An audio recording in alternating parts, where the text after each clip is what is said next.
কোটা আন্দোলনের সহিংসতা এবং কারফিউয়ের প্রভাব পড়েছে বগুড়ার কাঁচা বাজারেও। পাইকারি বাজারে সরবরাহ কমেছে আর খুচরা বাজারে সবজি বিক্রি হচ্ছে দ্বিগুণেরও বেশি দামে। চলমান সংকটে একদিকে আয় কমেছে সাধারণ মানুষের, তার উপর চড়া বাজার, এমন অবস্থায় নাবিশ্বাস উঠেছে সাধারণ জনজীবনে। অন্যদিকে নানা আতঙ্কে বাজারে কমেছে ক্রেতার সংখ্যা। বগুড়া থেকে আরিফ রহমানের প্রতিবেদন। গেল কয়েকদিনের সহিংসতায় আগুন এখন কাঁচা বাজারে। সব ধরনের শাকসবজির দাম প্রতি কেজিতে 20 থেকে 50 টাকা বেড়েছে।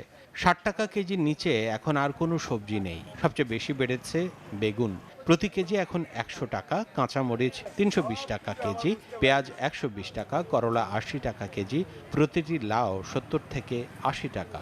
বাজার আলি 6-7 হাজার টাকার ব্যাপারই না, এত দাম ঊর্ধ্বমুখী হয়ে গেছে। আমরা সাধারণ ভোক্তা যারা আমরা আছি, খুব কঠিন হচ্ছে আমাদের জন্য। অবরোধ, তারপরে কারফিউ চলার কারণে সব জিনিসেরই দাম বেশি। পেঁয়াজ কিনলাম 120 টাকা কেজি, যা ছিল 80-85 টাকা কেজি। যাচ্ছি তরকারি কিনবার, কি তরকারি কিনবো? 1000 টাকা ধার করে নিয়েছে, 1000 টাকার বাজার ইয়ে ভরে না। সব জিনিসেরই দাম বেশি। আমরা বাজারে যে টাকা নিয়ে আসতেছি সে টাকা দিয়ে কিছু হচ্ছে না। বিক্রেতারা বলছেন যানবাহন না চলায় পাইকারি বাজারে সবজি আসছে না, এ কারণেই বাড়তি দাম। আবার চলমান সংকট নিয়ে চরম দুশ্চিন্তায় আছেন কৃষকরা। ক্ষেতের ফসল বাজারে নিয়ে যেতে পারছেন না তারা। পেঁয়াজ 120 টাকা বিক্রি হচ্ছে, তারপরে আলু 55 টাকা, পাখি আলু 65 টাকা, কচু 80, ভেন্ডি 60, বেগুন 100, করলা হলে 120 টাকা কেজি। বাজারে লোকজনই কম, মানুষ আতঙ্কের মধ্যে আছে। বাজার হাট মানুষ কমে গেছে, জিনিসপাতির দাম বেশি। সরকার যাতে তাড়াতাড়ি চেষ্টা করে তার সমাধান করতে। আমরা ক্ষতিগ্রস্ত হয়ে যাচ্ছি, দোকানদাররা বেচা কেনা হচ্ছে না, মাল নিয়ে এসেছে কিনে।